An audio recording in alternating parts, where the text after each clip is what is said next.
Jack Miller's small silver truck rolled off the quiet street under the pale dawn light of Elmswood town. Like a silent clock hand, Jack began his delivery route each morning before the sun stirred the trees awake. He was a man of few words. His life fit into a handful of familiar addresses, a few short, polite exchanges, and quiet evenings spent with a cup of black coffee, no sugar. Jack had once been full of life. He had a family, a son, and dreams of building a home by the lake. But all that had faded into distant echoes, locked away in a drawer of memories, like the faint scar on the back of his right hand, a quiet reminder of what he'd lost, and of the hurt he had once caused others, and himself. That morning, while pulling up to the curb to drop off a crate of milk at an old grocery store on the corner, Jack saw it for the first time. A skinny little dog, its fur filthy and matted, standing silently across the street. It didn't bark, didn't come closer, and didn't show the usual hunger of a stray. It just stood there, staring at him with deep brown eyes, an unblinking gaze that seemed to pierce through the dust of everyday life. Jack barely noticed. He shot it a cold glance, slammed the truck door shut, and moved on. But at the next stop, a pharmacy near the market, the dog appeared again, standing quietly among the passers-by. Same look, same distance, as if it only wanted to make sure Jack was still on the right path. "What the hell is going on?" Jack muttered when he spotted the dog waiting at the end of the alley for the third time. Maybe it was hungry. Maybe someone in a uniform like his had fed it before. Jack didn't care. He didn't need anything else tying itself to his life, especially not a dog. By noon, under the harsh sun, Jack pulled over by an empty lot to eat a sandwich. He saw the dog curled up in the shade of a dry tree not far from the truck. Its coat, beneath the grime, looked a little softer. Its ears drooped, and its eyes never left him. It didn't move closer, didn't beg. It was just there. There was something in that gaze that unsettled Jack. Something deeply human. A silent call. Not hunger, but hope. Not desperate, but not ordinary either. Later, at the final warehouse drop-off, Jack made a sharp turn, hoping the sudden detour would shake the dog off. But minutes later, as he carried the box out, there it was again, sitting still, like the dusk stretching over the sun-baked concrete. "All right," Jack grumbled, pulling open the trunk and taking out half a packet of sausages from lunch. He tossed a piece to the ground. The dog didn't lunge at it like he expected. It rose, took slow, cautious steps, then sat down beside the food, as if waiting for permission. Eyes still locked on Jack. Unwavering, he crouched down, facing it directly for the first time. The little dog, scrawny, maybe just a few months old, held in its eyes a quiet pain wrapped in persistence, as if it were trying to tell Jack a story it had no words for, only presence. A story that began somewhere far away, or perhaps very near, a call for help only a heart that's once been broken could hear. Jack sighed. "What do you want from me?" A breeze passed, carrying the scent of wildflowers and late afternoon sun. The dog didn't answer, just lowered its head and chewed slowly, eyes never leaving Jack's. And in that brief, hushed moment, Jack didn't see a stray anymore. He saw a living being trying to find its way back to life, placing its trust in someone with no reason to be trusted. "You followed me all day," he said softly. "Maybe you think I'll understand." And he did. Not fully, but something deep inside him stirred. On the way back after his final delivery, Jack figured 2 more turns, and the dog would get bored and give up. But as he sped up to merge onto the main road, his rearview mirror betrayed his attempt to escape. There it was again, that small form with drooping ears and cautious steps, clear against the dusty pavement. It didn't chase madly like a lost animal. It didn't bark or whimper or howl. It just kept pace, running alongside the road like a silent guard, or a traveler following a fragile thread of faith. Jack felt a strange flutter in his chest, a quiet, steady knock. The thing he used to call a feeling, something he hadn't let himself touch in a long time. At a red light, he glanced across the intersection. As expected, the dog had stopped next to an old phone booth. Its tongue hung out, panting from exhaustion, but its eyes stayed on him, not asking for food, not seeking affection, just pleading in silence. Jack shook his head, trying to shrug off the growing sensation, a curiosity shaped like guilt. He made a sharp turn into an unfamiliar alley, narrow and twisting between old warehouses and garbage lots. One thought drove him: lose the dog. Certain he was now lost in a maze of industrial dead ends, Jack parked in front of a high wall covered in ivy. He turned off the engine, leaned back in the seat, and sighed. Finally, silence. No more clicking paws on pavement. No more small shadow in the mirror. But when he opened his eyes, there it was, standing at the mouth of the alley like a dream stepping out of memory. Not rushing, not demanding, just watching. "How the hell did you find me?" he whispered, barely audible. He stepped out of the truck, no longer angry, just confused. On the dusty ground, its tiny footprints ran in a straight, unwavering line. "What the hell do you want from me?" Jack said loudly, as if hoping the skies might answer for the creature before him. The dog sat. One ear flopped to the side, its head tilted, as if trying to understand. No answer, of course, but the way it looked at him made Jack feel like he'd revealed something he wasn't ready to share. A chill ran down his spine, not from the wind, but from the thought that maybe this creature knew more than he thought. It wasn't following instinct. It had a purpose. This wasn't chance. This was choice. Jack climbed back into the truck and slammed the door like he was trying to sever some invisible string wrapping around his long, dormant heart. But just as the wheels began to turn, he heard a sound, soft as breath, a quiet whimper, like a child watching an adult walk away for the last time. He didn't stop the truck, but he didn't drive fast either. In the mirror, the dog grew smaller but didn't disappear. It slowed, staggered a bit, but kept moving, still trying to keep pace. And that quiet persistence, that refusal to give up, made Jack, a man who'd forgotten how to trust, start to think differently. He didn't call the dog over, didn't tell it to leave. But as the truck turned onto the street leading to the old motel where he lived, Jack began to wonder, if it shows up again tomorrow, will I still turn away? He didn't know then that tonight, for the first time in years, his heart wouldn't sleep so soundly. The last light of day cast streaks of fiery orange across the dusty road, reflecting off the rusted metal sheets of the industrial zone where Jack Miller had just finished his final delivery. As his wheels rolled over the empty street, he glanced in the rearview mirror, only to see what he thought he'd left behind. Those familiar large ears, that slim shadow, still trailing just along the curb. That scrawny little dog, a German shepherd with a ragged coat and a slight limp, was still following him, with a strange, silent persistence. No weariness, no fear. Jack tightened his grip on the steering wheel, unsettled. It had been nearly 2 hours since he left the warehouse, and yet the dog had reappeared at every turn, every curve, like a quiet, stubborn shadow.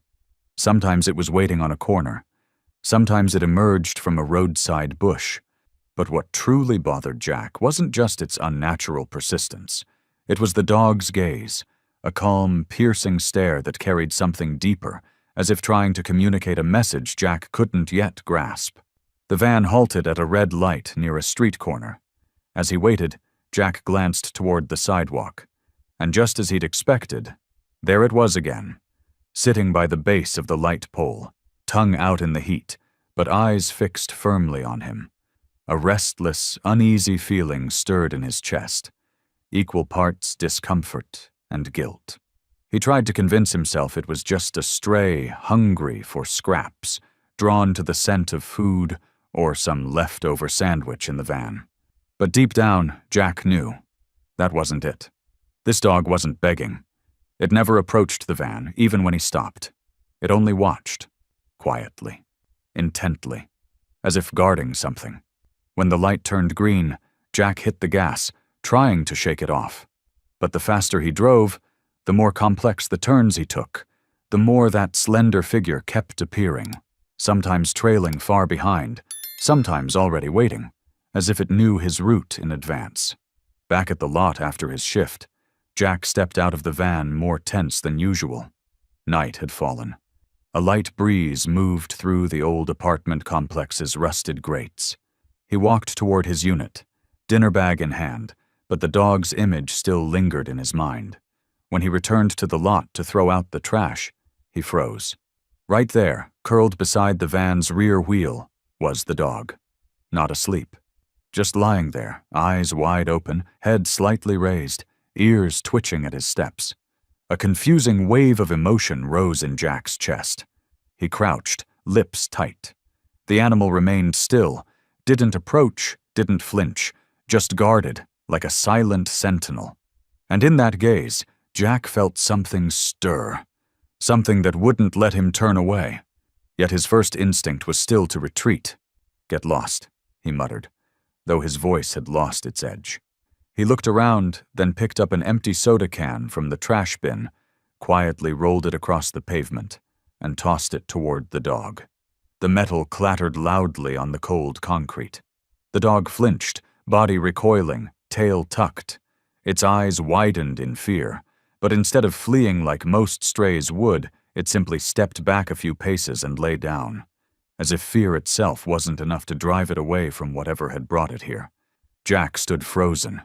A feeling like guilt, like a tiny crack in the emotional armor he'd built for years, began to form. He turned and walked quickly back into the apartment. The door shut behind him with a dry, final click. But that night, as he sat eating alone in the narrow kitchen, his bread tasted like nothing, and the dog's eyes, so full of patience, yet still holding on to something like hope, wouldn't leave his mind. Later in bed, the wind whispering through the window brought with it an unfamiliar silence. Jack tossed and turned. Each time he closed his eyes, he saw that small body curled up beneath his van, eyes wide open, sending a wordless plea. And he knew this wasn't over. It was only beginning.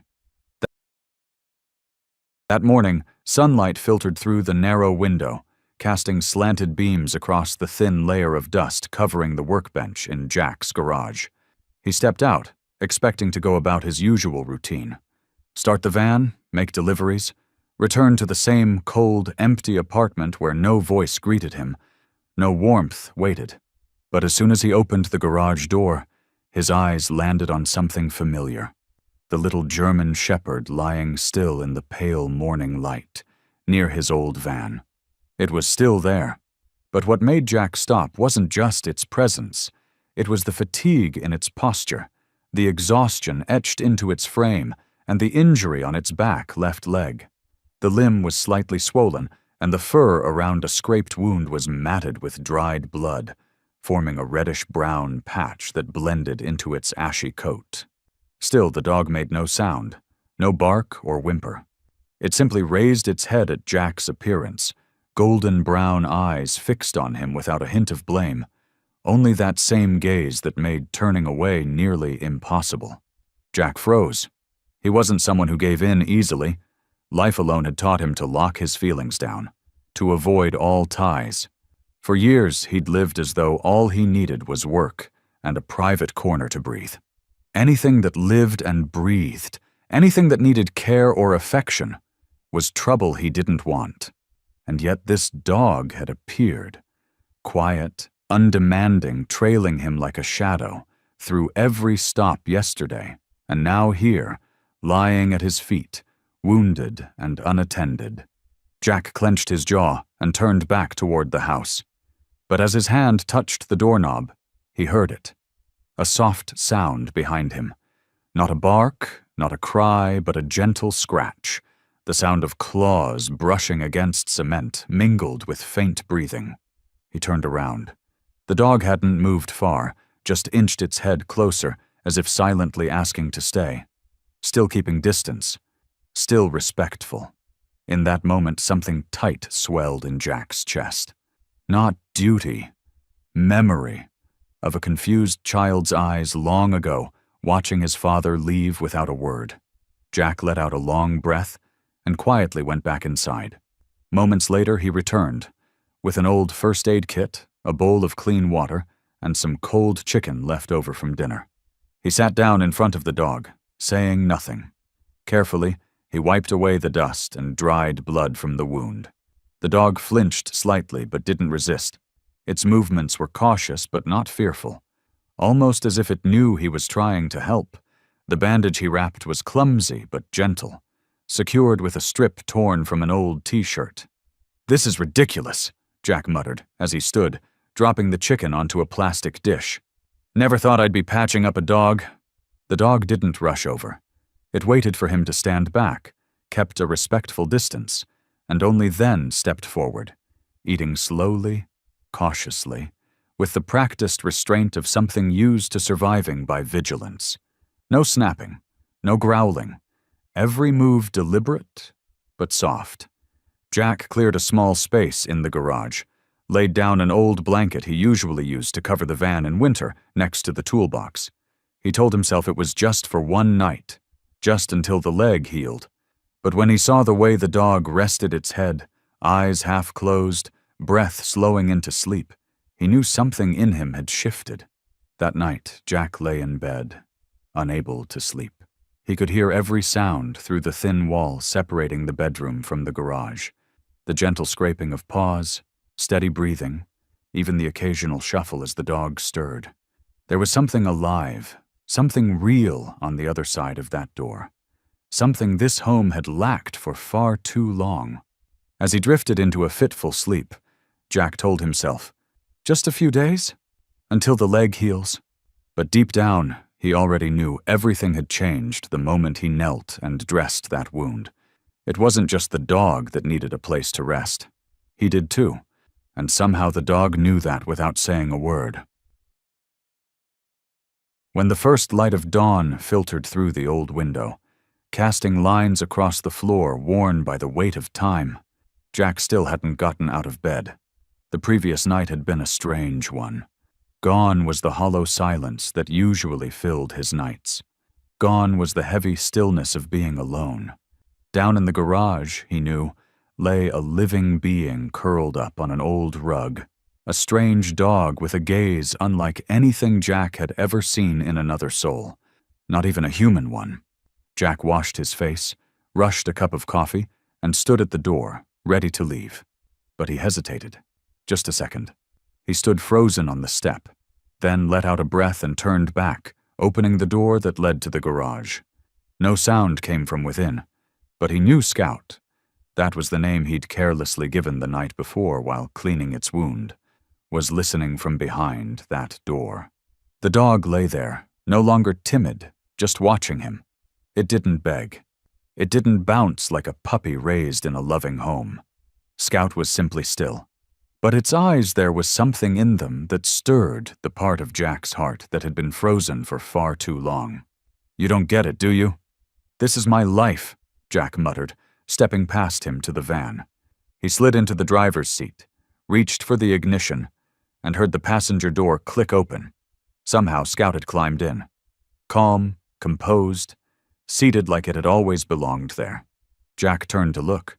A flicker of hesitation crossed the eyes of a man who had long since rejected all bonds. "No," he said softly. "I'm busy today." But Scout didn't move.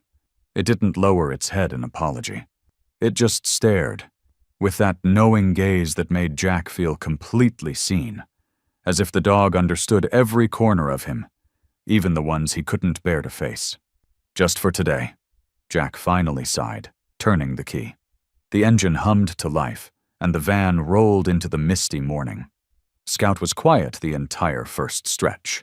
No barking, no pacing.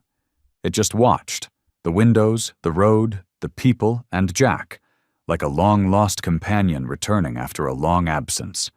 They stopped at the usual gas station, where the grumpy old attendant always scolded people for littering. But today, the man walked over and chuckled. "Got yourself a new friend?" "It's not mine, just following me," Jack replied quickly, avoiding explanation. But once the man walked off, he glanced at Scout, frowning. "Why do you make people think you're mine?" Scout didn't answer, of course. It just stuck its head slightly out the window, sniffing the morning air. Its ears perked up, not in alarm, but in calm confidence, as if it trusted this van, this man, this place, as if it believed this could be a beginning. That day, Jack made 5 deliveries. At every stop, people noticed the dog. A large, skinny, oddly striking German shepherd sitting calmly in the van, like an essential part of the route. Some asked about it, some smiled. Some said nothing, but their gaze lingered longer than usual. And Jack, though trying to act indifferent, was already changing on the inside. As the evening light turned amber and sunlight spilled across the steering wheel, Jack steered the van back toward his street. He stopped and opened the passenger door. Scout didn't leap out. It turned to him, this time not just with patience, but with understanding, as if they had quietly agreed. Jack unlocked the back door of his house. He said nothing, just gave a small wave of his hand, and Scout understood. For the first time in years, the cold kitchen had a second plate.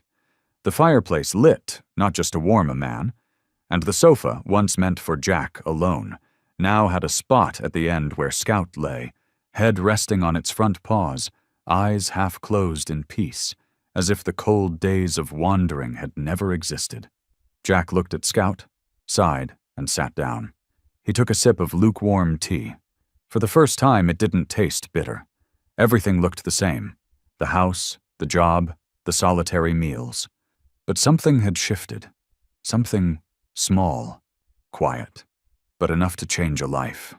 A life Jack once thought no one would want to walk into, but today, a creature without words, without demands, had stepped in, and Jack let it stay. That morning, the sky was heavy, draped in a pale gray mist as if holding its breath for rain. Jack's van rolled out of the garage, leaving behind a damp driveway marked with smeared paw prints across the concrete. Scout sat in the passenger seat, posture oddly proper, causing Jack to glance sideways once more. Though he'd said, "just today," deep down, he knew there was no going back. The morning delivery route was usually uneventful, driving through suburban streets still wet with dew, stopping at unfinished construction sites, unloading heavy boxes into the hands of familiar workers. But today, Scout's quiet presence changed the feel inside the van. No music, no radio, just the engine's hum and the deep, steady breathing of the dog beside him. So calm, so grounding, it softened something inside Jack. Scout didn't behave like a typical pet. It didn't get overly excited. It didn't fidget. It observed. Those sharp, thoughtful eyes tracked Jack's every move, when he lifted a box, opened a door, adjusted the mirror. Occasionally, when the van idled, Scout tilted its head, surveying the area like a sentinel. Its composed attentiveness reminded Jack of a watchful soldier, unassigned but always ready. At a familiar stop, a housing project north of town, Jack pulled up by the curb and opened the back. Paint cans clinked as he dragged them out, the scent of chemicals floating into the air. A group of laborers rested beneath a makeshift tarp. As Jack passed by, one of them, his sun-leathered face framed by half-gray hair, called out in a raspy voice, "Nice dog. What's his name?"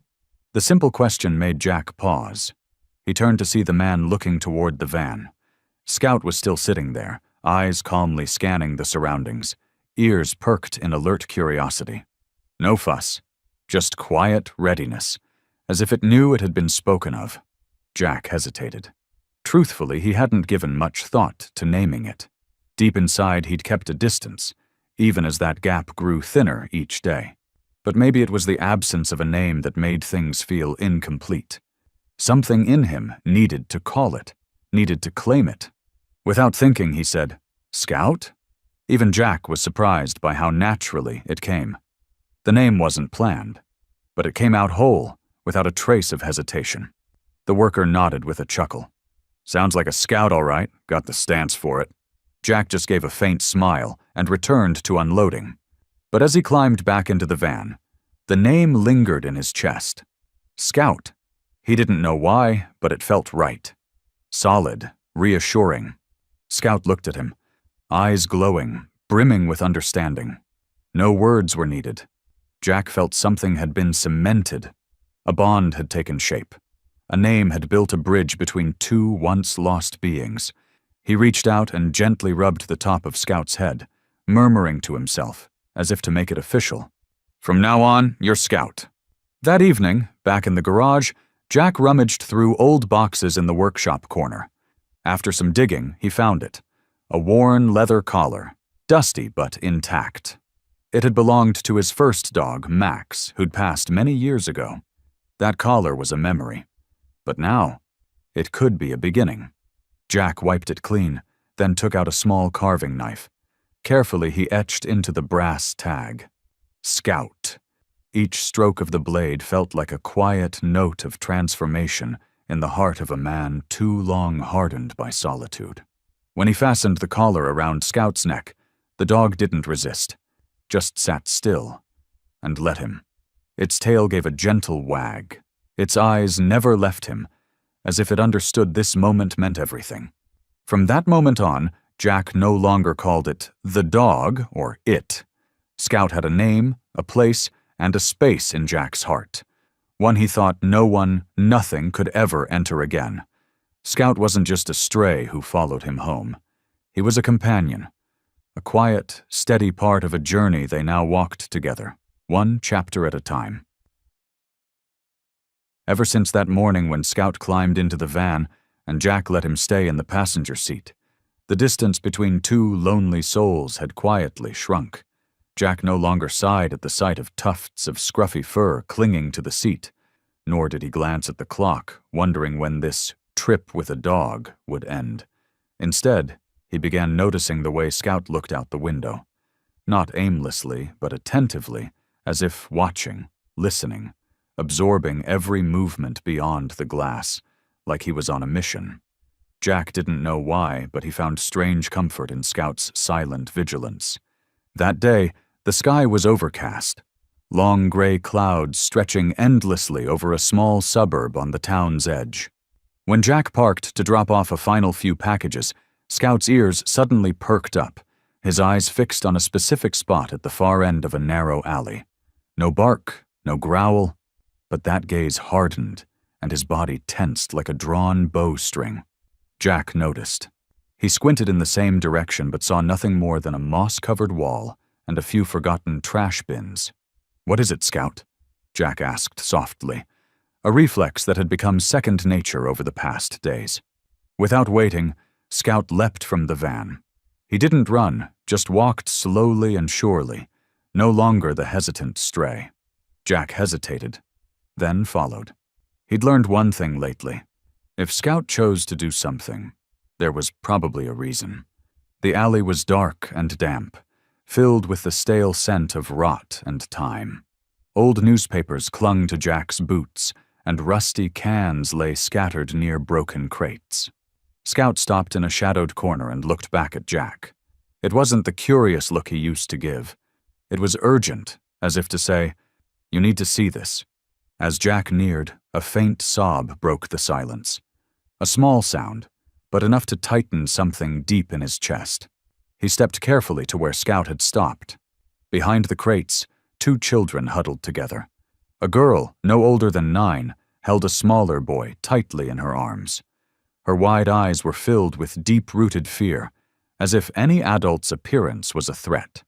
The boy trembled, his face streaked with dirt, clutching a stuffed animal missing one ear. Jack froze. He looked at Scout, then at the children, and everything clicked into place. Scout hadn't wandered. Scout had seen what others would miss.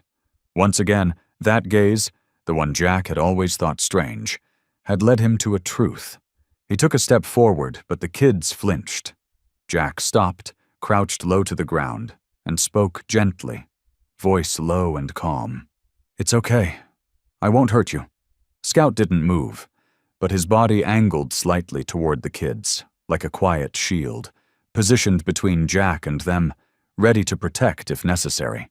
It was a silent but powerful gesture, one that left Jack momentarily speechless.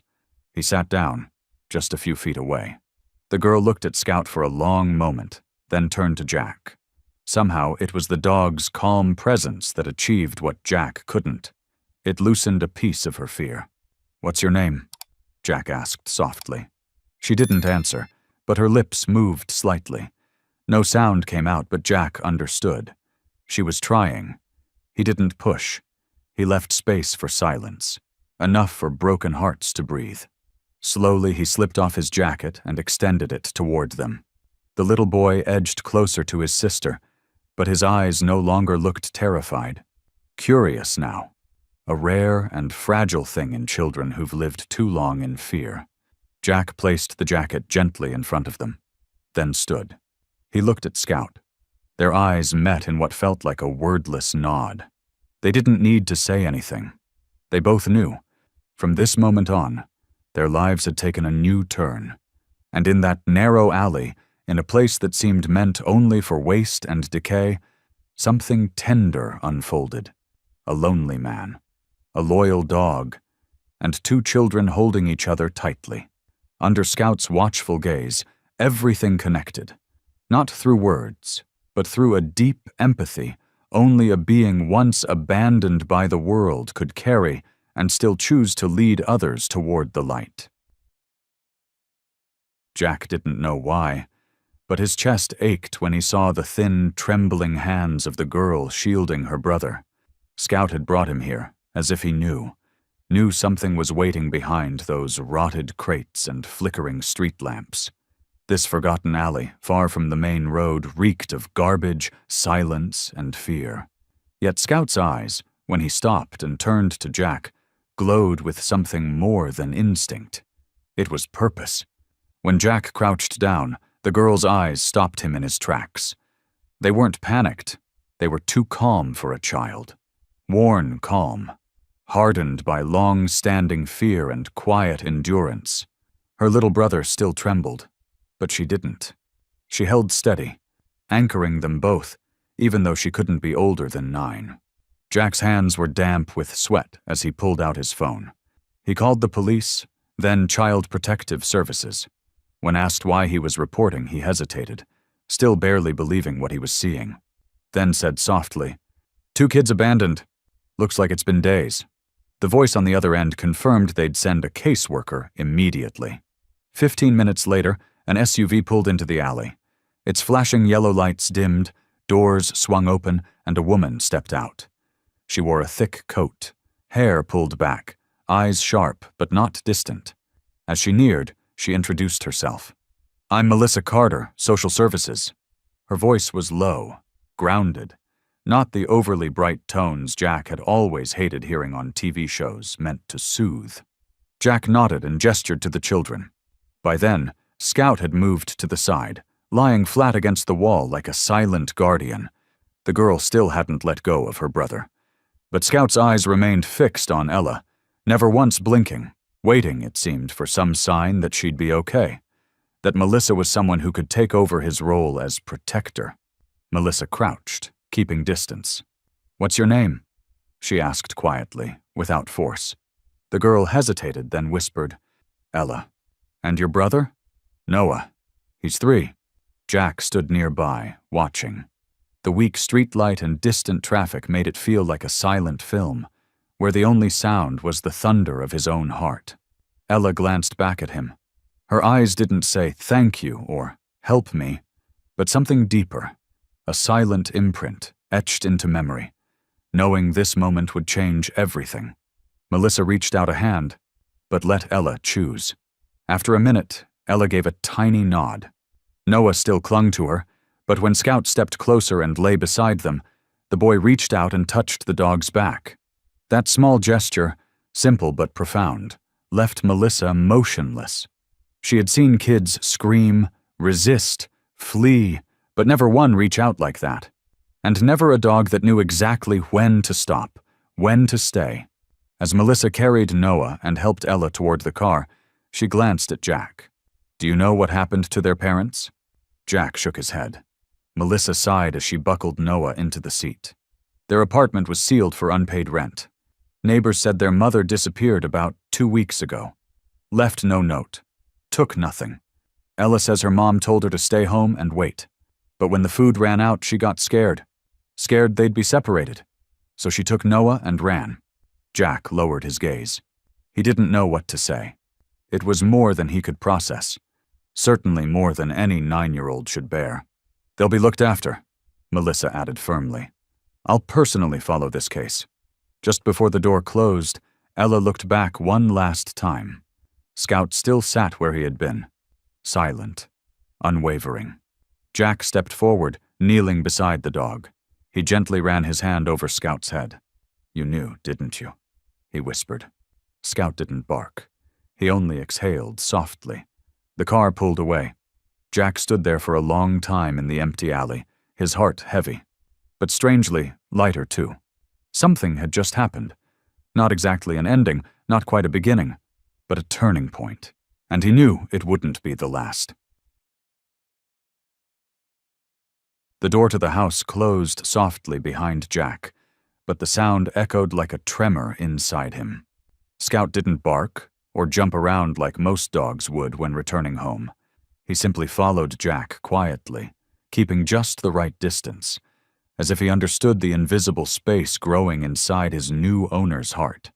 Jack sank into the old couch, unconsciously peeling off his gloves, eyes fixed on the dim blur in front of him. Scout curled up at his feet, gently touching his head to Jack's ankle as if to say, I'm here. From somewhere deep in his memory, a small voice surfaced. Noah's voice, 3 years old, stumbling toward him saying, Daddy, for the first time. That was the last time Jack had truly felt he mattered to someone. Before the mistakes. Before the downward spiral into drink. He had once been a father filled with hope. He once believed he could do it right. But he had lost everything. Jack bowed his head, fingers clasped tight, old guilt rising like a tide. He remembered the court that day, the cold white lights, the judge's gavel striking the air as he granted full custody to Noah's mother, the woman Jack had failed to keep. Not because she left, but because he gave up. He hadn't fought, not a word of protest. The lawyer had just looked at him and gently shaken his head. And Noah? The boy had simply held his mother's hand, glancing back once, with eyes too young to understand, but full of sorrow. Jack had never forgotten that look. He had never forgiven himself. When Melissa Carter, the social worker, had driven off with the 2 children, the girl's eyes, Ella, had stunned Jack. They were just like Noah's that day, confused, hurting, waiting for protection, for a grown-up who could keep a promise.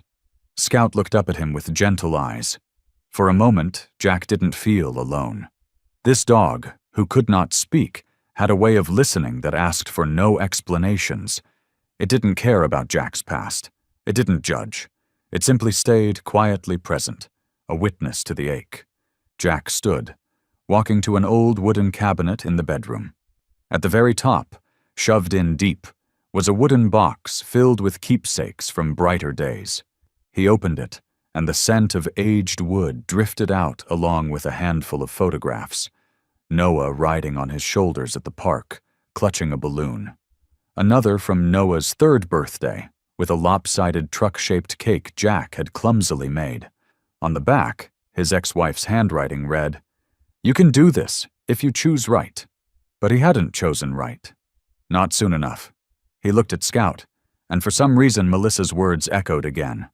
Maybe they'll survive, but living without ever feeling loved, isn't that the same as being lost in the dark? Ella and Leo had lived in that dark. So had Jack.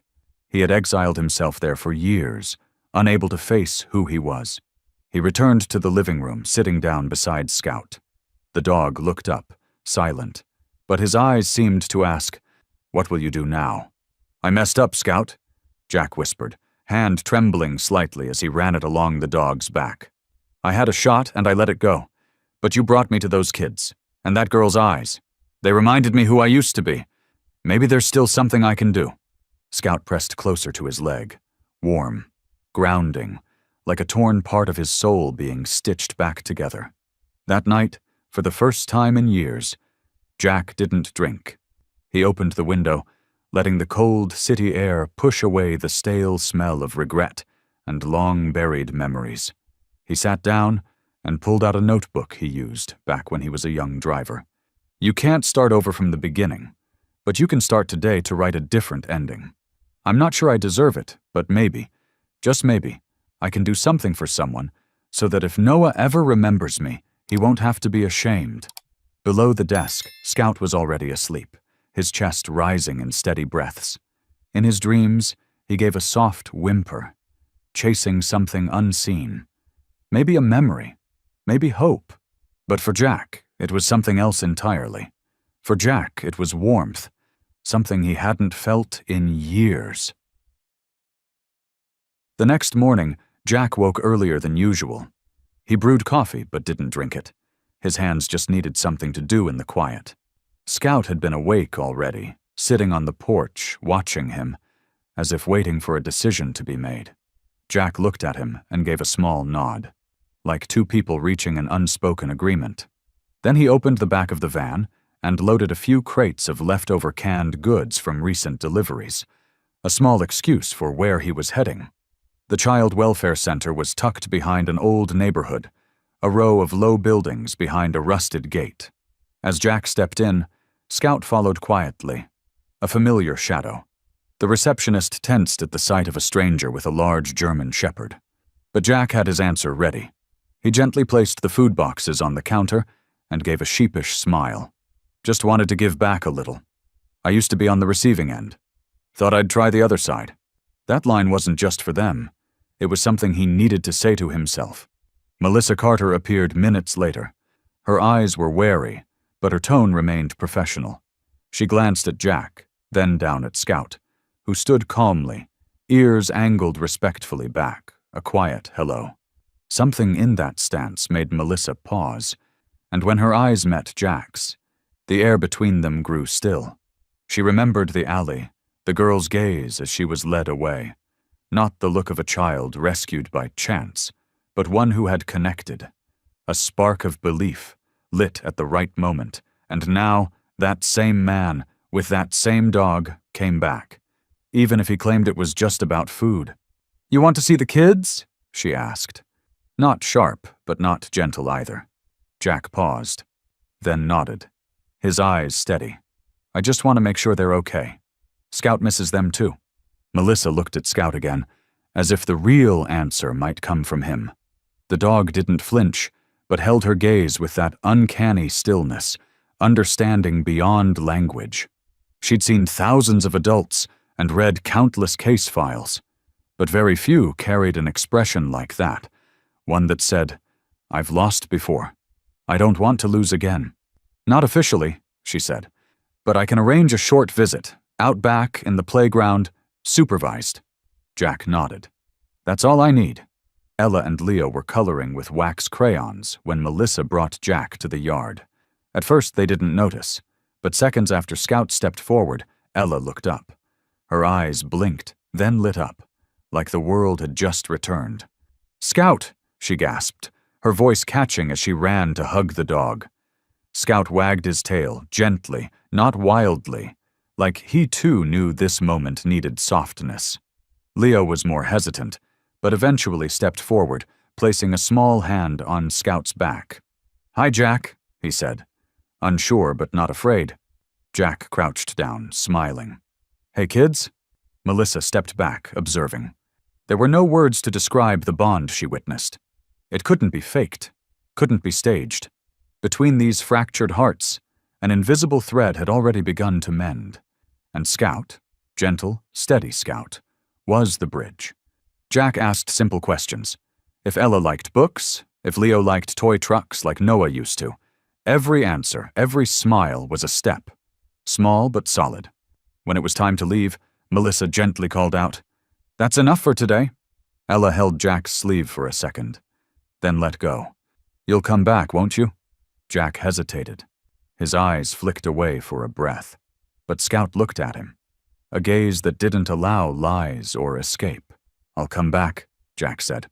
This time it was a promise. Not just to her, to himself. Melissa watched as Jack walked away from the center, her mind stirring with thoughts. She had never believed that a man could truly change just because of one act of kindness. But today, she began to believe. Not in Jack, but in Scout. A dog who couldn't lie, couldn't pretend, but who could feel and choose with uncanny precision who was worthy of his loyalty. And perhaps through that honest gaze, the lives of 3 people and 1 dog were about to turn a page and quietly step into a new chapter. The air inside the Child Welfare Center carried the faint, musty scent of old plaster walls, blended with the soft hum of footsteps, murmured conversations, and the quiet spin of ceiling fans. As the metal gate closed behind Jack, Scout stopped. His ears perked up, his dark nose twitched slightly, as if he were sensing something more important than the scent of strangers. Jack glanced down and noticed the intensity in Scout's eyes. He slowed his pace to match. Melissa Carter walked beside them, a worn folder tucked under one arm. She said nothing, just cast a quiet look toward the 2 children playing timidly near a stone bench. Ella stood upright, guarding Leo like a miniature protector. Her gaze swept the surroundings with practiced suspicion. She was thin, sun-darkened like a child left too long in summer heat. But it was her eyes that made Jack's throat tighten. They were the same eyes his son Noah had that day, when the boy had pulled his hand away from Jack's final attempt to hold him before the court stripped Jack of custody. Jack slowed further, every step landing heavy on the weight of memory. But Scout didn't hesitate. He walked ahead with quiet confidence, unshaken, as if he had arrived exactly where and when he was meant to be. The way he moved, neither hurried nor hesitant, made Melissa arch an eyebrow, then smile slightly, for reasons she couldn't name. Leo, 6 years old, looked up first. His face lit up at the sight of Scout, then turned instinctively toward Ella, seeking permission. Ella no hablo. She didn't move back either. Her shoulders softened just enough. Leo understood. He stepped toward Scout. No rush, no noise, just careful, dreamlike steps, as if afraid this might vanish if he moved too fast. Scout stopped. Saturday. No bark, no advance. He simply looked at Leo, blinked once, then bowed his head slightly, leaving the next step to the boy. Then, with a slow, almost hesitant motion, Leo reached out and placed a small hand on Scout's head. His fingers trembled for a moment, as if fearing rejection. But when Scout leaned into the touch and gently brushed his nose against Leo's wrist, the hesitation melted away. Leo laughed, a thin, fragile laugh, like silk, but powerful as spring water washing away the dust of fear. He wrapped his arms around Scout's neck, buried his face in the thick fur, and whispered something only Scout could hear. He didn't know Jack was watching. And Jack was suddenly caught in a silent undertow, a flood of sorrow, guilt, and something else, a fragile hope he didn't yet dare to name. Ella still stood guard, her shoulders slightly tense, eyes locked on her brother, but they shifted from doubt to wariness to something softer. When Scout didn't move, only rested his head on Leo's lap and closed his eyes as if content to nap, Ella's mask cracked. The first tear fell. She turned away, covering her face with 2 small hands. A sob escaped, held back too long to stay inside. Jack didn't move. He stood there, rooted, his heart constricting. He saw again the image of Noah crying in the rain, calling his name as Jack failed to turn back. And now, a girl he barely knew, unrelated by blood, was unraveling before him. Because of a creature once rejected by the world. Melissa approached quietly, placing a gentle hand on Ella's shoulder. She knelt, speaking softly while her eyes found Jack's across the yard. And in that look, something changed. She was no longer just the caseworker. She was a witness to something deeper than paperwork. The real change taking place in a man's heart. "Scout seems to reach places grown-ups can't," Melissa said, just loud enough for Jack to hear. He nodded, barely, his throat tight. That visit was short, but no one wanted it to end. When Melissa finally said, "Time's up," Leo clung to Scout. And Ella, for the first time, stepped toward Jack. She didn't smile. She didn't say, "Thank you." But her eyes held something Jack thought he had lost. Trust. On the drive back, Jack didn't turn on the radio. Scout sat beside him, head resting near the window, eyes half closed, dreaming perhaps of something peaceful. Jack glanced over and let out a long breath. "I don't know how you did it," he said softly, "but you've started something I didn't think I deserved to have again." And for the first time, Scout wagged his tail. After that first visit with Ella and Leo, something deep inside Jack stirred. Not the dramatic, movie kind of transformation, not an epiphany like lightning through the soul. It was quieter, like the slow beat of a heart resuming its rhythm after long dormancy. Faint, but enough to make a man pause and listen. That night, Jack sat in silence on the wooden steps outside the garage. Scout lay beside him, head gently resting on his foot, eyes turned upward with quiet calm. No barking, no playful nudges, just presence, firm and steady, as if Scout understood everything his owner hadn't yet said. Silver moonlight filtered through the leaves, casting a soft glow across the stained concrete and peeling paint of the old wall. Jack exhaled. For the first time in years, the word family crossed his mind without bitterness. Maybe, just maybe, it was Scout who had cracked open that door, simply by being quietly loyal. The next morning, instead of following his usual delivery schedule, Jack steered the van toward a dirt road on the edge of town. He stopped before a small brick building with a modest iron sign. St. Martin's Church, a place where lost souls find light. This was where he had once come during the darkest months, after losing custody of Noah, after the alcohol, after giving up on himself. And this was where Reverend Thomas had welcomed him without question, like a father who asked nothing of the past. In the small back room of the church, the Reverend was sorting old books. He looked up, his face aged but still clear-eyed. Scout followed Jack in, slow and unhurried, as if called. "It's been a while, Jack," the Reverend said, smiling. "You don't look better. You look realer." Jack offered a small smile, his first in months. He sat opposite the Reverend, hands clasped as if to hold himself steady. "Reverend," he began, voice low and uncertain, "do you think someone like me could ever be a temporary guardian to 2 kids?" The Reverend didn't answer right away. He leaned forward, eyes not judging, not pitying, just seeing, deeply, as if listening to what Jack hadn't said. "You once asked if God forgives a man who abandoned his child," the Reverend said quietly. "And I told you, forgiveness starts with you. If you're sitting here today not seeking permission but ready to begin, Jack, then you're not becoming a guardian. You've already started being a father, the moment you chose not to walk away." Those words struck something buried deep. And in that moment, not from nobility, not from guilt, but from the raw ache of recognition, Jack made his choice.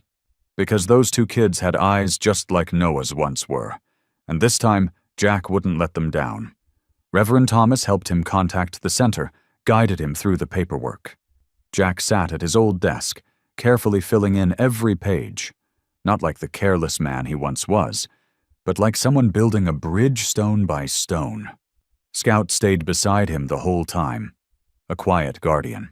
Jack attended parenting workshops, sessions filled with stories from people who had learned, often the hard way, how to comfort wounded children. He took notes, not a joke, not a skipped page. For the first time, Jack didn't avoid responsibility, because he knew no one could help Ella and Leo heal if he didn't first face his brokenness.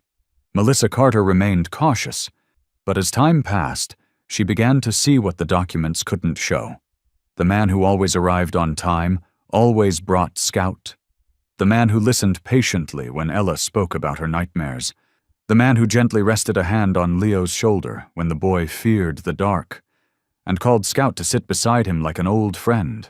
One afternoon, while Jack waited in the hallway, Melissa approached and asked gently, "Do you know why Ella started drawing again?"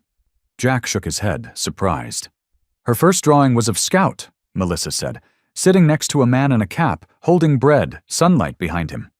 She told me, 'He doesn't talk much. But Scout understands me, and I think he's like Scout, left behind once, but still choosing to find the ones who need him.'" Jack was speechless. Something rose in his chest. Not joy, exactly, but something heavier, truer. For the first time in years, he felt meaningful. He looked at Scout, then smiled. The seed had been planted, not through promises or guarantees, but through quiet actions, a loyal gaze, and the heart of a man willing to relearn how to love. Ever since Jack officially submitted his application to become a temporary guardian, his life began to follow a new rhythm. Strange, yet no longer hollow, mornings gained meaning as he walked Scout through fog-laced streets, almost as if preparing his mind for a long journey ahead. Evenings no longer brimmed with suffocating loneliness. Instead, they became moments of quiet reflection as he listened to recordings from his parenting classes, reminding himself that learning to listen must come before learning to nurture. Scout, as always, remained by his side. Silent, never demanding, but his steady presence made Jack feel like he wasn't walking alone. Then, that night came. Quiet like any other, with nothing but the ticking clock on the desk and a faint wind brushing against the porch. Jack was reviewing additional documents for his guardianship petition. Scout curled up neatly in the corner when his phone suddenly rang. The screen lit up with the name Melissa Carter. A strange feeling seized Jack's chest. He picked up. "I'm listening." On the other end, Melissa's voice was tense and hurried, yet held the calm composure of someone trained for crisis. "Jack, I'm sorry to call so late, but we just received an internal report. The care center where Ella and Leo are staying has been exposed for abuse, both physical and emotional. Some kids say they were punished for crying at night, denied food, and Ella was locked in a storage room for trying to protect her brother." Jack gripped the phone tightly, every muscle tensed. Scout lifted his head instantly, ears alert, eyes fixed on Jack as if sensing something was wrong. "How are they now?" Jack asked, his voice low and trembling. "We've brought Ella and Leo back to the downtown shelter, but it's overcrowded. The temporary housing system can't process them quickly enough. They need a place immediately, Jack." Without a moment of hesitation, Jack sat up straight, his voice firm. "Bring them to me." Melissa went silent for a moment, maybe surprised by his unwavering resolve. But this wasn't a spontaneous reaction. It was a promise that had been quietly growing in his heart for weeks, now awakened by the fresh pain Ella and Leo had endured. "Your application is still under review," Melissa replied softly, her voice cracking as if burdened by too much. "But I believe, in this emergency, you're the safest place they could be. I'll be there within the hour." When Jack hung up, Scout had already left his corner and was sitting by the front door, as if he knew something important was coming. Jack opened the garage, quickly tidied the living room, and rearranged the long sofa, laying out a clean blanket he had saved. He placed a soft lamp in the corner, brought out the hot milk he usually made for sleepless nights. Everything remained still. The wind continued blowing, the night sky still heavy like ink. But something irreversible had shifted. This house that once echoed with solitude was about to become a shelter. When Melissa's car pulled into the driveway, Scout was already waiting on the porch. No barking, no leaping, just quietly approaching the car door as it opened. Ella stepped out first, her eyes dark with exhaustion yet still wary. Leo clutched a worn-out stuffed bear, his small body swallowed by a coat too large. But as Scout moved closer, the boy immediately bent down, wrapping his arms around the dog's neck, burying his face into the soft, warm fur, as if this was the last safe place left in the world. Jack approached, stopping a few steps away. He said nothing, didn't rush forward. He simply stood there, eyes misty but calm. Ella looked up, still holding her brother's hand, and softly asked, "Do you want us to stay here?" Jack knelt slightly and answered in a warm, steady voice, "This house has never been a home until the moment you two walked in." Melissa pressed her lips together, eyes glistening, turning away as if to hide the emotion spilling over. Scout glanced back at Jack, then at the children, as if to say, "The family has begun." And so, in the quiet of night, in an old house once filled with the echoes of old wounds, a small family began to form. Not perfect, not dazzling, but whole, built from acceptance and the courage to plant hope among the ruins. The night sky hung heavy, casting a gray stillness over the small house Jack called home. Once accustomed to the loneliness of a single man, the house now breathed differently. The scent of 2 children, the musty dust from the old backpack Ella clung to, and Scout's damp fur, all blended, making the space feel fuller, if still fragile. Jack stood at the living room threshold, holding a mug of coffee long gone cold. Ella sat curled up in a corner, wrapped in a thin blanket, eyes wide open, alert to every sound. Leo, the 6-year-old boy, had been coaxed to sleep, though it was far from peaceful. Scout lay between them, body stretched, ears perked, eyes half open, as if fully aware of his new responsibility. Jack had set up a spare room for them, but neither child would step inside. Ella, hardened by life on the streets, had pulled her brother close to the window, an easy exit just in case. And Leo, as long as Scout was near, felt safer than any bed could offer. Near midnight, a small sound broke the silence, liquid dripping onto the wooden floor. Jack looked over to find Leo curled up, soaked through, face pale with shame. The blanket was wet. The boy didn't cry. He just stared at the floor as if wishing to vanish. Jack sighed, stepped forward to say something, but Scout beat him to it. The dog didn't sniff, didn't move much. He simply rested his head gently against Leo, just like the night he lay beneath Jack's truck. No words, no pressure, just presence. Leo clung to Scout's fur and began to cry, silent sobs, as if pulling out years of fear stored in a life of uncertainty. Jack froze, then knelt across from them, saying nothing. In the soft light of the small lamp, his expression softened, not with the polish of a seasoned father, but with the surrender of someone who had hit bottom and knew that sometimes the best thing you can do is stay, and not leave. He gently pulled an old towel from the chair, cleaned Leo up, changed the sofa sheets, and brought clean clothes. His movements were clumsy, but there were no sighs, no scolding, just a man trying, slowly and quietly. Ella watched from the corner. In her eyes was a flicker that had no name, not quite trust, but uncertainty. A part of her was testing. Would this adult be like the rest? Would he yell? Would he kick them out now that things had gotten messy? But no.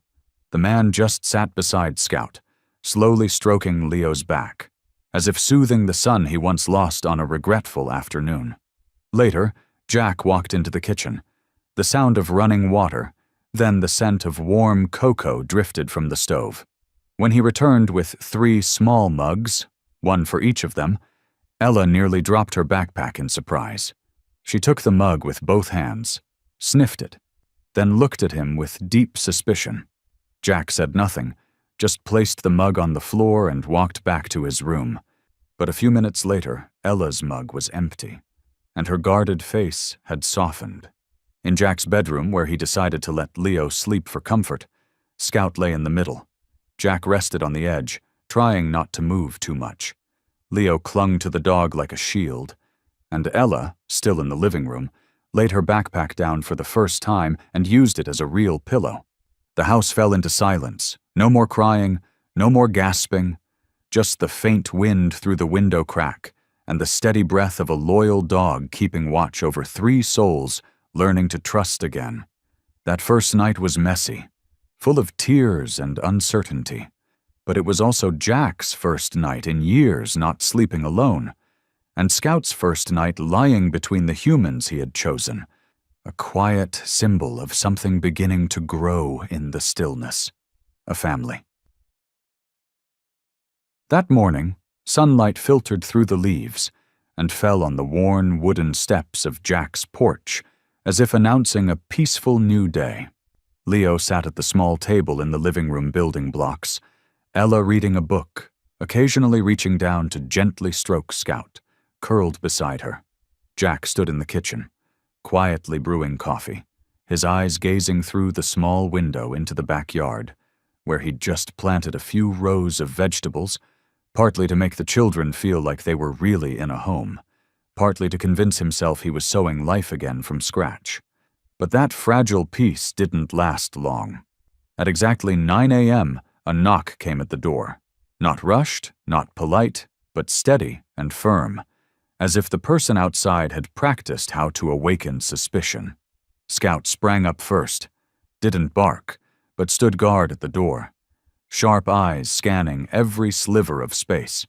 Jack set down his coffee and went to open the door, his stomach sinking at the familiar face, Melissa Carter, and beside her, a man in a white shirt with an employee badge from Child Services. Jack stepped aside, keeping his voice steady. "What's going on?" Melissa didn't answer right away. Her eyes swept around the house, then settled on Ella. The girl had looked up as soon as Scout approached the door. In that brief moment, the gaze of two females, one grown, one still a child, met. No words needed. Melissa saw the worry. Ella had lived through enough chaos to know the arrival of a social worker and an inspector in the early morning was never a good sign. Melissa turned back and whispered to Jack, "I'm sorry I didn't warn you. We received a complaint from a neighbor. Specifically, Mr. Peterson, your neighbor to the left." That name tightened Jack's face. Mr. Peterson had lived next door for over a decade. A retired military man, fiercely devoted to order and discipline. He had spoken up more than once in Jack's darkest years, when Jack came home reeking of alcohol.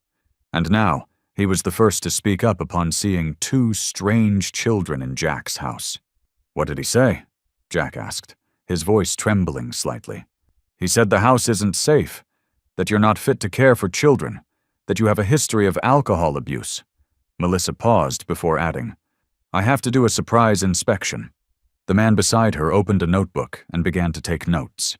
He walked around the house, checking the kitchen, bathroom, medicine cabinet. Scout followed silently, not growling, but always a step behind, eyes fixed on the man like a quiet bodyguard. Ella and Leo sat still on the sofa. Leo held his sister's hand, his eyes tracking every movement in the room, quietly anxious. He was used to adults in white shirts, used to the scrutinizing stares and rapid-fire questions. But this time, what scared him wasn't the questions. It was the thought of being taken away from the first place that ever felt safe. Melissa sat beside Ella and gently asked, "Would you like to tell me what it's like living here, Ella?" Ella looked at Scout, then at Jack, as if to check that he was still there. She took a deep breath and nodded. "Uncle Jack doesn't hit us. He doesn't drink. Scout doesn't bark loud, he just stays next to us. Uncle Jack cooks, lets us sleep on beds, and tells stories. It's quiet and safe here." The inspector stopped writing for a moment, glanced at Melissa, then nodded. He walked out back to check the garden. When he returned, he signaled that the inspection was complete. Melissa saw him out, then came back in with a slightly more relaxed expression. "Jack, I know this is hard, but you have to understand. It's part of the process. And if anyone else reports something, we'll have to come again." Jack nodded, his hands clenched, but this time he didn't push back, didn't argue. He simply said, "I'll do whatever it takes." Melissa paused before leaving. "And I believe that. Ella trusts you. Leo and Scout, too. That dog is like living proof you've changed." As Melissa left, the door clicked shut softly behind her. Jack turned to see Ella still on the couch, Leo resting his head on her shoulder. Scout lay back under the table, eyes half closed as if nothing had happened. But Jack knew a storm had just passed, and this time he wouldn't let it wash away what he was just beginning to build.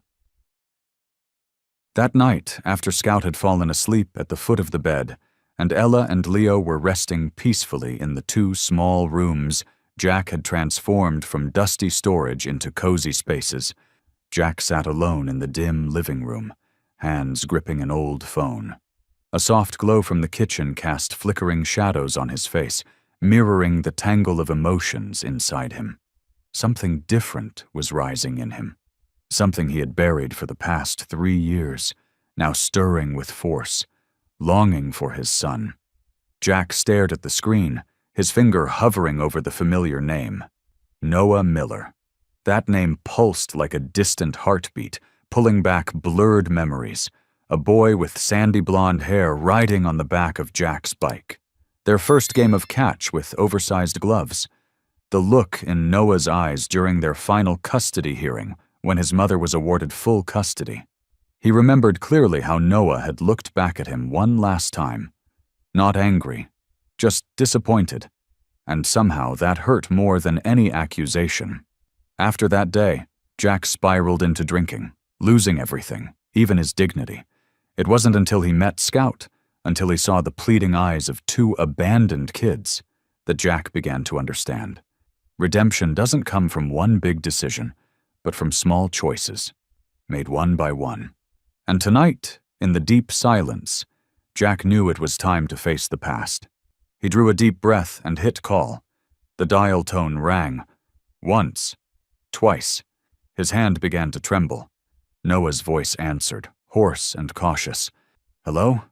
Jack froze for a second, as if that voice had reawakened something dormant in his heart. Noah, it's me. It's Dad. Silence stretched on, heavy and hollow. Jack swallowed hard, trying to steady himself. I'm not calling to ask for forgiveness. I just want you to know what's happening. And then he began to speak, slow and full of feeling, about meeting Scout for the first time, about how the dog had led him to 2 children hiding in an alley, about the look in Ella's eyes, so much like Noah's once, hurt but still hopeful. He told him how Ella finally hugged Scout, how Leo had started smiling again, how Scout stood guard over their sleep like an invisible sentinel. You know, Jack's voice wavered.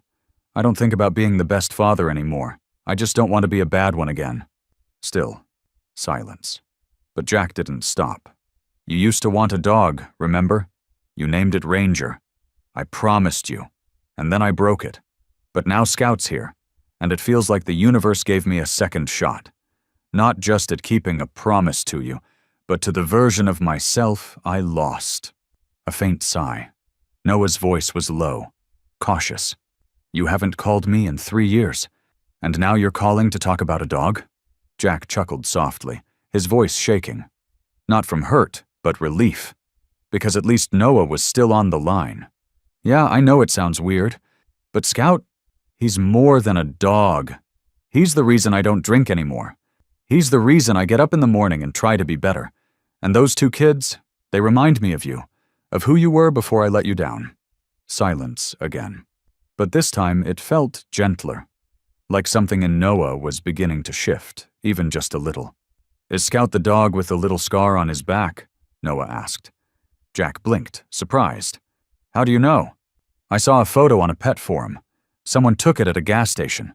They wrote, never seen a dog sit next to a driver like that. His eyes look like he understands the whole world. I guessed it was you. Jack's throat tightened. Something small inside him was patched back together. Yeah, that was me. The conversation didn't last long. But when it ended, Jack felt lighter, like he'd finally set down a heavy stone he'd carried for years. Noah hadn't said he forgave him, but he didn't hang up either. And for Jack, that was enough to know he was on the right path. As he set the phone down, Scout lifted his head, watching him silently, as if he understood every word that had just been said. You heard all that, didn't you, Scout? Jack smiled, reaching down to stroke his warm fur. My son and I just talked again. For the first time in 3 years. Thanks to you. And for the first time in years, Jack let his eyes soften, let his heart touch the fragile things, like trust, like forgiveness, like a second chance. Not just for himself, but for all the broken hearts in that little house that were slowly learning to heal. The next morning, Jack's small house remained quiet in the crisp breath of early dawn. Light filtered through the misty window panes, casting a soft glow across the floor. Scout lay curled under the dining table, eyes half closed but ears perked, always alert. Leo was getting his school bag ready. Ella sat beside him, checking his supplies with the care of a girl forced to grow up too fast. Jack drove them to school as usual, and for the first time since he took them in, their eyes no longer held guarded hesitation. Leo clutched Scout's paw before leaving the car, a small goodbye ritual between the boy and his loyal friend. Jack smiled gently, ruffling Leo's hair, his heart lighter than it had been in a long time. But that peace didn't last. That afternoon, when Jack arrived at the elementary school as usual, the gate was open, students spilling out with laughter echoing across the yard. But when Jack reached Leo's classroom, the teacher stepped out awkwardly, unable to meet his eyes. "I'm sorry, Mr. Jack," she said, her voice low and shaken. "Leo didn't come back after recess. We've looked around, but we haven't found him." Jack's heart plummeted. He immediately asked every child, every teacher. One student recalled seeing Leo walking along the fence behind the school. A teaching assistant remembered Leo looking upset after she scolded another student and accidentally muttered, "Kids like you always get sent away anyway." That careless remark had cut deep into a child who had been passed from place to place too many times. The fear of abandonment, that silent, lingering dread, had gripped Leo once again. Jack spiraled, barely holding it together. Scout seemed to sense the panic in his steps. He didn't bark or panic, just sniffed the ground, silently. Then, with a soft whimper, he took off running, never looking back. Jack followed without question. Scout led him behind the school, past the old storage sheds, and through a small wooded patch near the railroad tracks. Jack's heart pounded as he saw small footprints pressed into the soft mud. Scout stopped abruptly in front of a low patch of overgrown weeds and vines, nearly concealing an old drainage tunnel. His nose pressed to the ground, tracing each breath, each faint whisper of movement in the air. Jack dropped to his knees, sweat breaking on his brow, breath short and jagged, caught between terror and a flicker of hope. "Leo," he called out, voice hoarse against the wind. Scout glanced back briefly, then lowered his body, squeezing halfway into the narrow tunnel, without hesitation. Jack leaned in, eyes straining in the dim light. And then he saw him. A small figure curled in the farthest, darkest corner. Mud caked his legs, his body trembling like a fragile leaf caught in a storm. Leo didn't cry, didn't speak. He just hugged his knees, staring blankly into the void. Scout didn't bark, didn't make a sound. He crawled slowly toward Leo, stopping just close enough not to startle him. The moment passed in stillness, as if the world was holding its breath. Then, ever so gently, Scout laid his chin on Leo's knees. It wasn't a heavy gesture, just presence. A quiet offering of warmth, a way of saying, "I'm here, you're not alone." His fur was soaked from dew and mud, but his breath was steady, like the pulse of the earth itself, soothing and strong. Leo looked at Scout, and for the first time since he'd run away, his eyes filled with tears. Not from fear, but from being found. He reached forward, burying his face in Scout's neck, small arms wrapped around the solid, warm body like he was clinging to something real in a world that too often felt like it wasn't. Scout let out a soft whimper, nuzzling Leo's hair, tail brushing lightly against the ground. A simple comfort for a wounded child. Jack couldn't hold back. He crawled to the tunnel's mouth, hand outstretched. "Leo, it's okay now. Let's go home." Leo looked up, eyes brimming as they locked with Jack's. For a moment, all that existed was breath and heartbeat, echoing through the narrow space. Then the boy nodded slowly, his small hand reaching out to meet Jack's. Jack pulled both Leo and Scout from the shadows. The sun was just dipping below the horizon, casting a gentle warmth over them. Scout trotted ahead, tail swaying, as if he knew the search was over.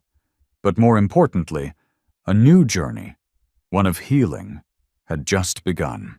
That night no one said much.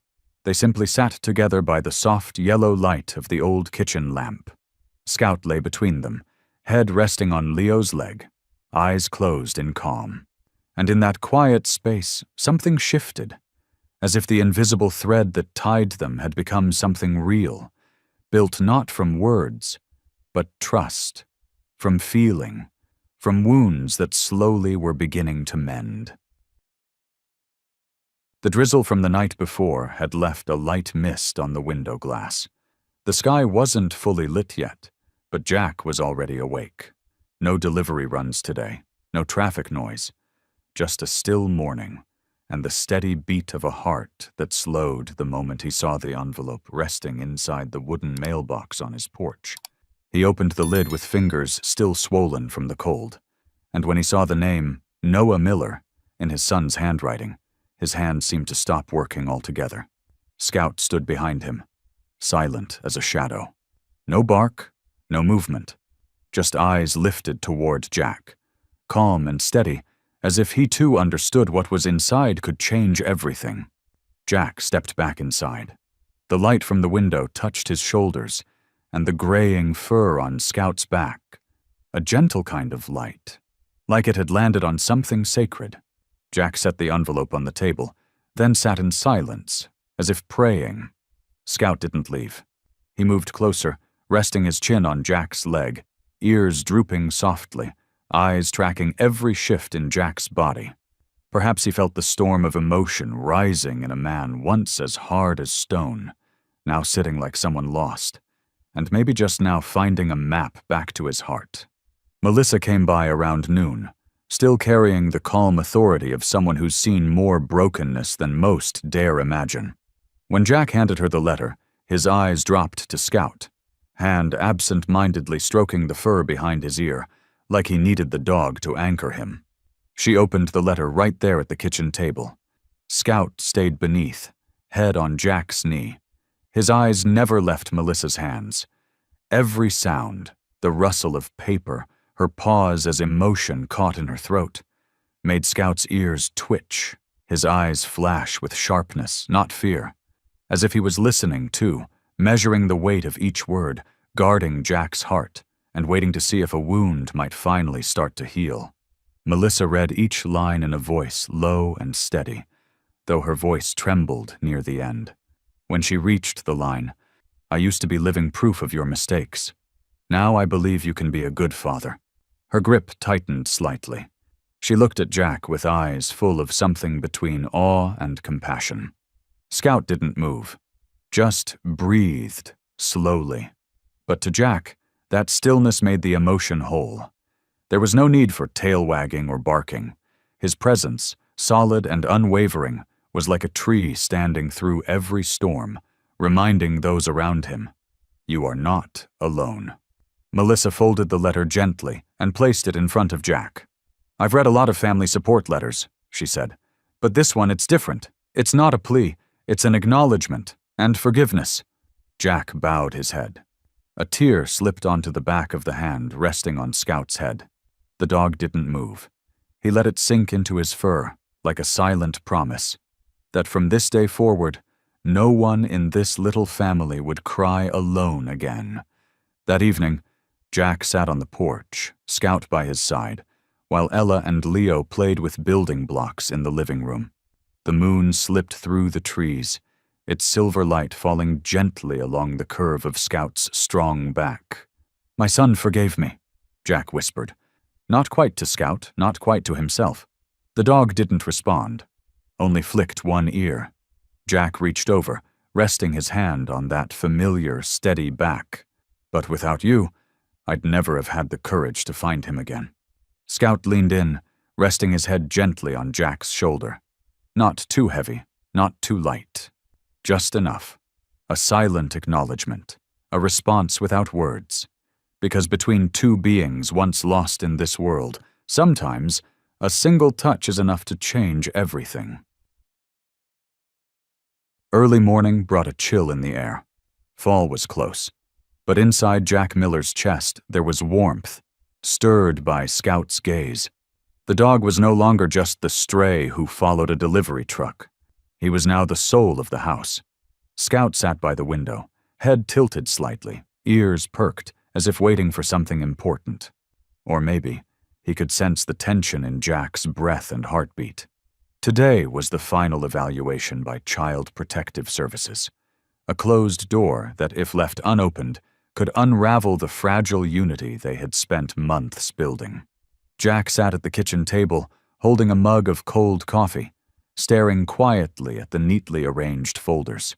Scout stayed close, brushing his nose against Jack's leg now and then, not begging for attention, just being present, like a silent force of strength. Jack placed his hand gently on Scout's head. He said nothing, but the touch said everything. "You've always been here, right when I needed you most."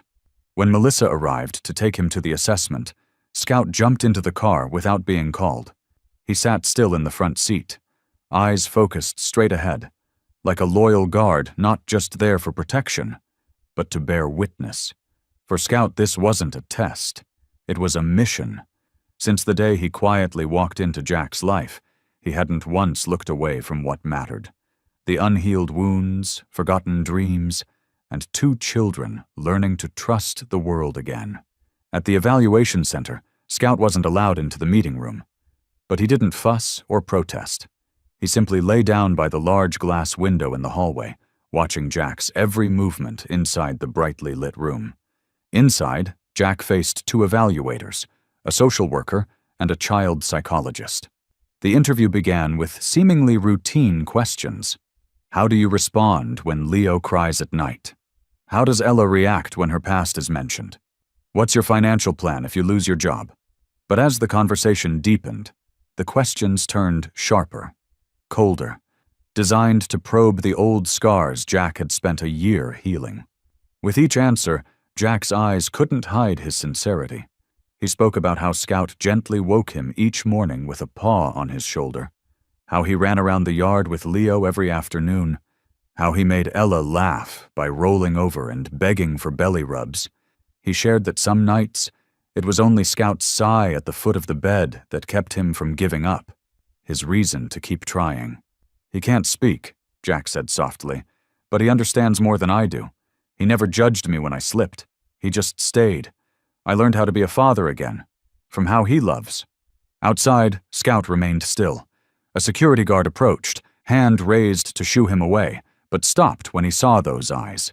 Calm, unwavering, not aggressive, not pleading, just waiting. The guard sighed and sat down nearby. "Weird dog," he muttered. "Looks like he's guarding family in there." Melissa sat beside Jack through the evaluation, mostly silent. But when she noticed doubt flicker in the evaluator's expressions, she spoke up. "I've been doing this job for over 10 years. I've seen many families come together. But I've never seen a child smile for the first time in the arms of a dog until I met Scout. And I've never seen a man once consumed by failure find his footing by walking in step with a 4-legged companion." She opened a folder of photos. Scout curled beside Ella's bed while she battled a fever. Leo asleep with his arms around Scout after a nightmare.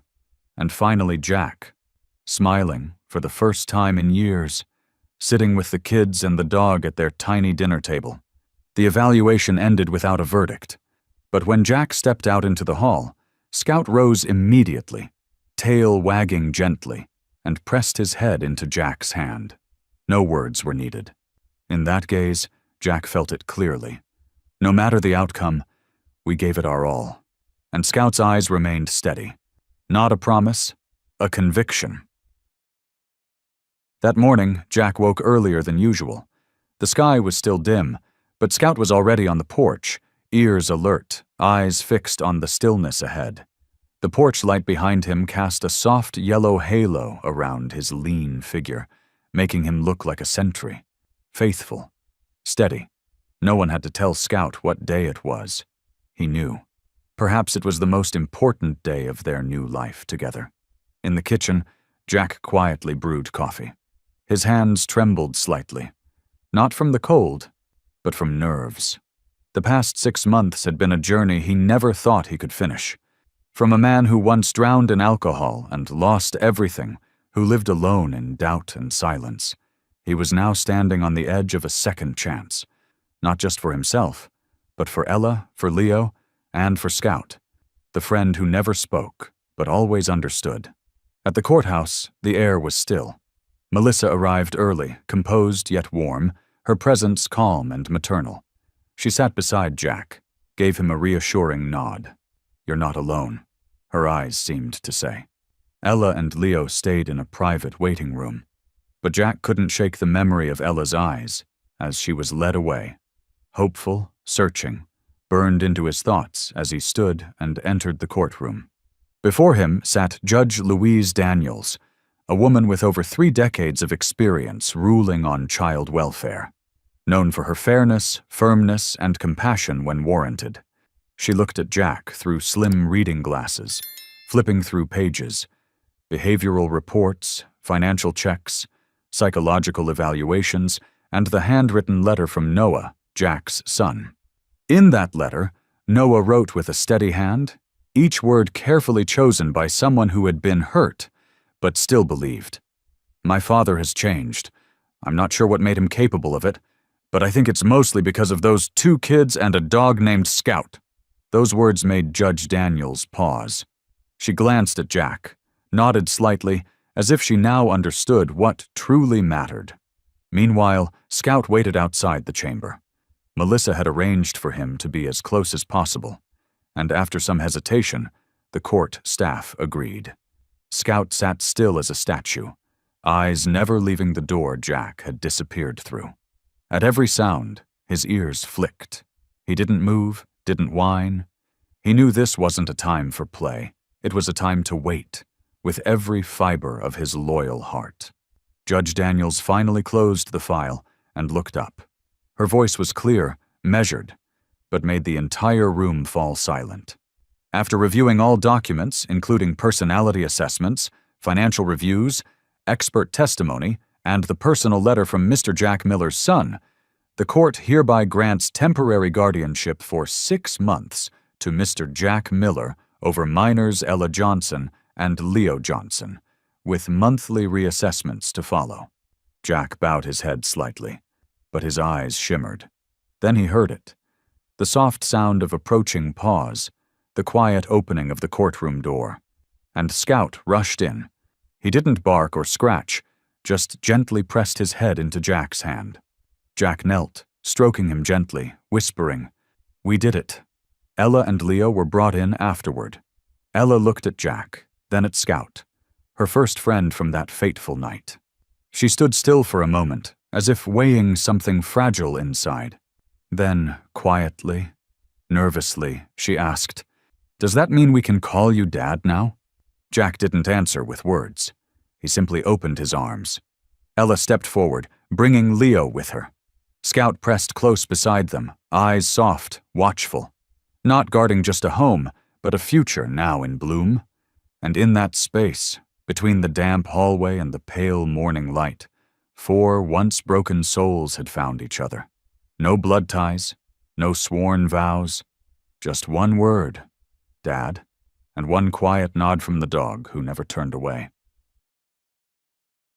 When the old wooden door closed behind all 4 of them, something shifted, not just in the way the house was arranged, but in the rhythm of every breath taken inside it.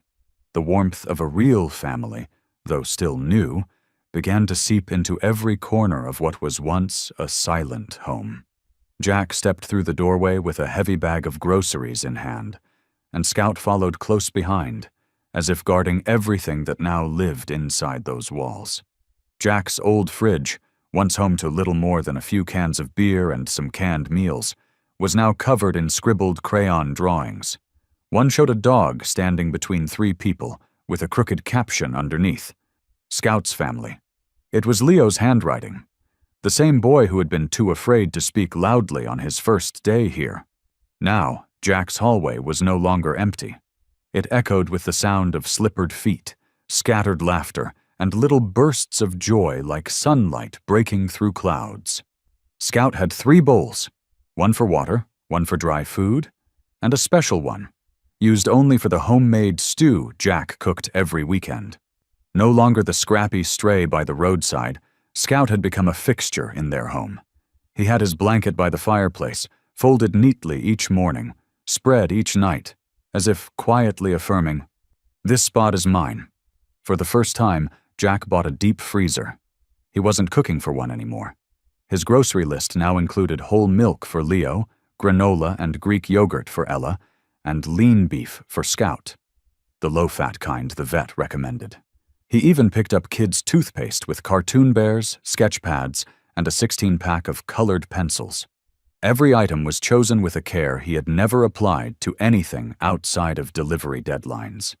The house began to take on new habits. At exactly 8 p.m., Scout would lie by the kids' bedroom door. If Leo had a nightmare, all he needed was to touch Scout's warm fur to fall back asleep. And Ella had developed a habit of whispering things to Scout that no one else heard. Once, Jack walked by and caught a fragment. "If I ever have to leave again, make sure you tell Uncle Jack I was here." Scout didn't react. He just licked her hand gently and laid his head on her feet, as if silently promising he would. One morning, as sunlight poured through the kitchen window, Jack caught a moment that made his heart ache most softly. Leo brushing out Scout's tangled fur with a small brush, murmuring, "Gotta look handsome for the park, okay?" Scout didn't flinch. He simply lay there, as if he understood that these small gestures, these harmless touches, were how the boy was healing wounds no one else could see. But the most remarkable change was in Jack himself. How Scout reshaped him not through loud declarations or demands, but by simply being there, by watching him with unwavering eyes. Once, after a long day, Jack dozed off on the sofa, still holding an unpaid bill. Scout gently rested his head on Jack's leg and stayed there, unmoving, as if guarding his sleep. That night, all three of them, Jack, Ella, and Leo, sat on the carpet eating hastily ordered pizza. Leo accidentally spilled orange juice on Jack's shirt. The boy froze, his face pale with fear of being yelled at. But Jack just laughed, tousled his hair, and said, "When I was your age, I once spilled an entire pot of soup." Ella looked at him, then at Scout, laughed too. It was the first full, unguarded laugh she'd given since coming home. Scout leaned over and licked her hand, eyes soft with approval. The house that once harbored loneliness now rang with laughter, midnight fridge raids for snacks, skewed crayon drawings on the walls, and the soft bark that greeted anyone stepping through the door. This house was no longer just shelter. It had become an anchor. Not just a place to live, but a place where someone waited for you. And that once wandering dog, Scout, was the quiet soul holding it all together. No need for praise, no need for conditions, just someone to be loyal to. From the very first morning Scout lay beside Ella as she painted in the backyard, to the day he walked with Leo to the school gate without a leash, time flowed like a quiet river, carrying with it transformations no one could have predicted. Life in the little house had shifted from hushed days into a steady rhythm of warmth, restorative, unspoken, and hopeful. Ella, once so silent, now proudly joined her school's art club. At the first parent-teacher conference Jack ever attended, wearing a slightly wrinkled shirt but beaming with pride, her teacher told him, "She has a gift for turning complex emotions into color. Her first painting was called My First Friend, Scout." The artwork showed a shepherd dog standing on a golden hill, beside two children holding hands. No one in class fully understood it. But to Jack, it was more precious than any award. Leo was no longer the boy who stumbled over his words, terrified of saying something wrong. His progress began with Scout quietly sitting beneath him every morning as he read from picture books, never leaving mid-sentence. Jack once overheard him whisper, "Scout, you are my friend, and you won't leave me." Each word was slow, deliberate, full of effort, but also full of belief. And every night, Scout would rest his head in Leo's lap as the boy slept, a steady source of comfort no substitute could match. The neighborhood grew used to seeing Jack driving Scout and the kids everywhere, from playgrounds to the city library. But it was Scout who truly changed the community. An elderly reclusive neighbor, Mrs. Ethel on the corner, opened her door for the first time, just to pet Scout when he gently placed his muzzle on her hand during a walk. Soon, local kids began calling him Maple Street's therapy dog. He'd never been professionally trained, but no one doubted his power to heal, with just his eyes and calm presence. Jack changed too. No longer avoiding conversations, he volunteered as a driver for the Child Services Center, taking kids to family visits or court appointments.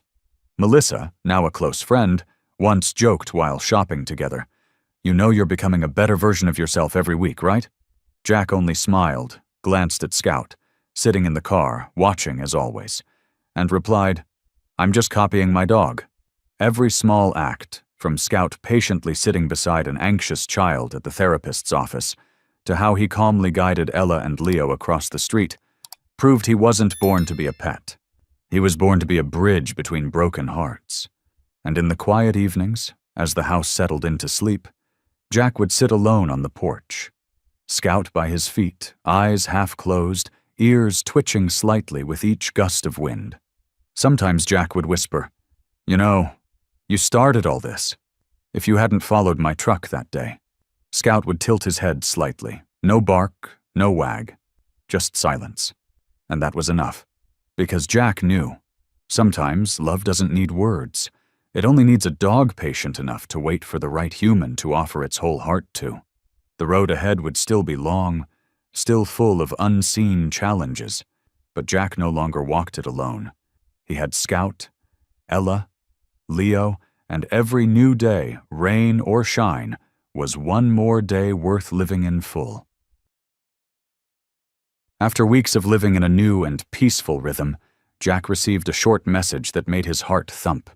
"Dad, I'll come by this weekend." No explanation, no added sentiment. And yet, those few words were enough to leave Jack standing still in the middle of the kitchen, spoon still in hand over a pan of scrambled eggs. He glanced at Scout, lounging lazily under the kitchen table. The dog's tail gave a faint thump on the floor, as if sensing something different was about to arrive. The house buzzed with quiet excitement early that Saturday. Ella wore a pale blue dress she reserved for special occasions, and Leo meticulously arranged the cutlery with rare seriousness. On the fridge, a new drawing had appeared the night before. 3 people standing under a tree, with a dog in the center, a red scarf in its mouth. Scout's signature hero cape, a token Ella had tied around him the first time he led them through a crowded park. The soft sound of tires rolling over gravel caught Scout's attention before Jack even reached the door. He didn't bark.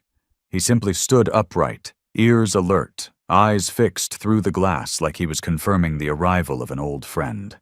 When the door opened, Noah, taller, thinner, but still with that familiar flicker in his gaze, stepped into the soft morning light, a small bag in one hand and the other resting lightly on his shoulder, a subtle gesture of self-grounding. For a few seconds, the room fell silent. Ella slipped behind Scout, and Leo clung to Jack's sleeve. But then Scout stepped forward. No bounding enthusiasm, no excited barking like with Leo or Ella. He simply approached, looked Noah in the eye, and sat down slowly, head tilted slightly, his way of saying hello. Noah, a little unsure, crouched to meet him eye to eye and whispered, "Hey, I've heard a lot about you." Jack said nothing. He didn't have to.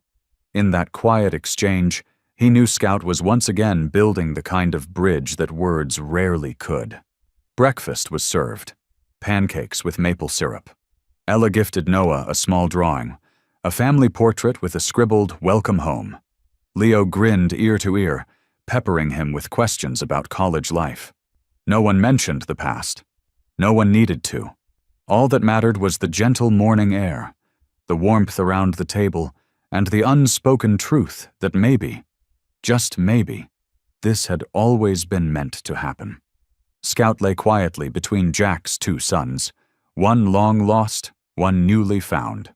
Now and then, he'd look up at each of them, just to make sure they were still there, still sitting together, still part of a family being stitched back together with the quiet thread of unconditional love he'd carried since the day he followed that old van.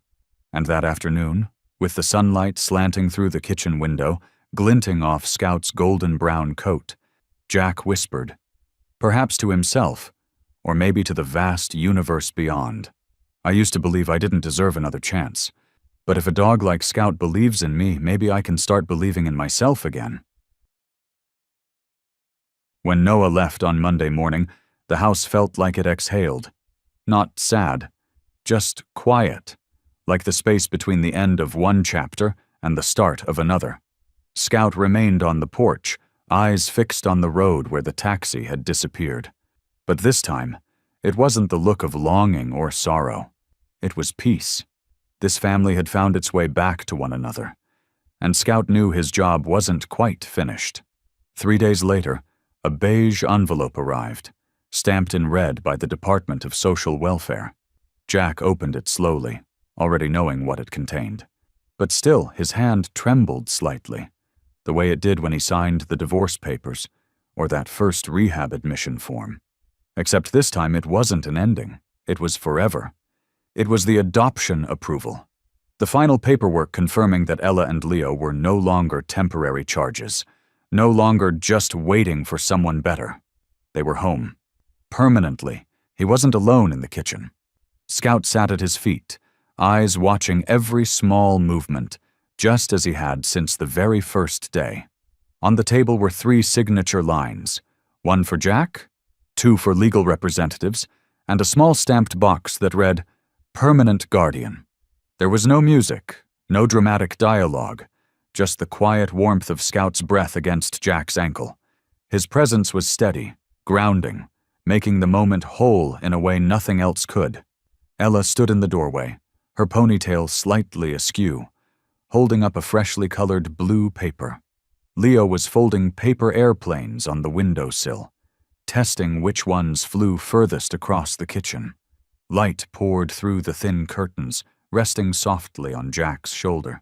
He took a deep breath, pen in hand, but his fingers still hesitated.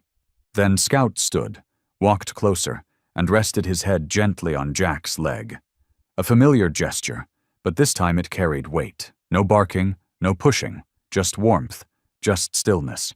And that was enough. Jack knew. He was no longer alone, and more importantly, he was ready. Ella stepped forward, placed her hand lightly on his shoulder, and whispered, Dad? Jack turned to look at her, eyes wise beyond her years. And then he smiled. Not a guarded smile, not a nervous one, but a whole one. The kind of smile that only comes from healing. The pen moved across the paper, each stroke dark and sure. With that final signature, he wasn't just a guardian. He was a father. Not by law, but by every quiet act of love that led to this moment.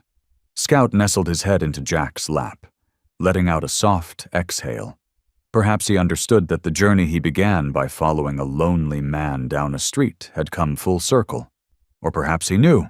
It was only the beginning of a new chapter, of a real family, of wounds that now had time, space, and love to heal. That afternoon they went to the park. Ella pedaled slowly beside Scout. Leo rode on Jack's shoulders, pointing at clouds he swore looked like dragons and castles. Jack looked out over the scene. Once unimaginable, now beautifully simple. The sound of children laughing, leaves rustling, and Scout's paws padding softly across gravel paths. As the sun dipped behind the trees, the 4 of them paused on a wooden bench.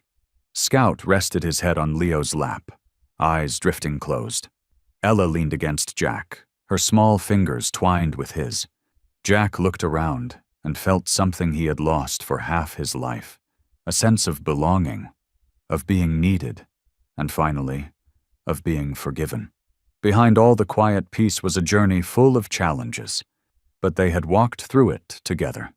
And at the heart of it all, there had always been a silent witness, a 4-legged friend who never betrayed them, Scout, the dog who arrived like fate, bringing back something Jack thought he had lost forever, a family.